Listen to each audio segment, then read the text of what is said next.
దాన్ని కూడా వివరిస్తూ బ్రాహ్మణులు ఎటువంటి తప్పులు చేశారని చెప్పేసి అని రామాయణాన్ని, రాముని కథను, శ్రీకృష్ణుని కథంలో ఏకలవ్యుని, అదే రామాయణ కాలంలో శంభుకుని తల నరకమని బ్రాహ్మణుడు చెప్పిండంట. అందుకొరకు రాముడు శంభుకుని తల నరికిండని చెప్తాడు ఆయన. సరే, అదే రాముని తమ్ముడైన లక్ష్మణుడు శూర్పణఖ యొక్క ముక్కు చెవులు కోసిండు. అది అప్పుడు బాబానాయన చెప్పిండా? శూర్పణఖ యొక్క ముక్కు చెవులు కొయ్యమని బ్రాహ్మణుడు గట్ట చెప్పిండా?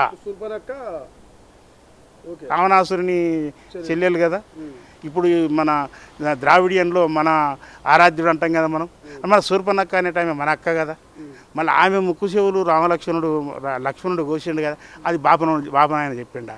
అదే రకంగా శంభుకుని తల నరికిన సమయంలో బాబానాయన చెప్పిండని చెప్తున్నాం. మళ్ళీ శ్రీకృష్ణుని కాలంలో ఎప్పుడైతే బొటనవేలును ఏకలవ్యుని బొటనవేలును తీయాలని చెప్పి ద్రోణాచార్యుడు చెప్పిండని చెప్తున్నాం. సరే, ద్రోణాచార్యునికి బొటనవేలు అడుగు అని చెప్పేసి అని చెప్పినోడు ఎవడు? అర్జునుడు కాదా. మళ్ళీ ఈ అర్జునుడికి బాబానాయన చెప్పిండా? ద్రోణాచార్యుడు చెప్పిండా ఏమి?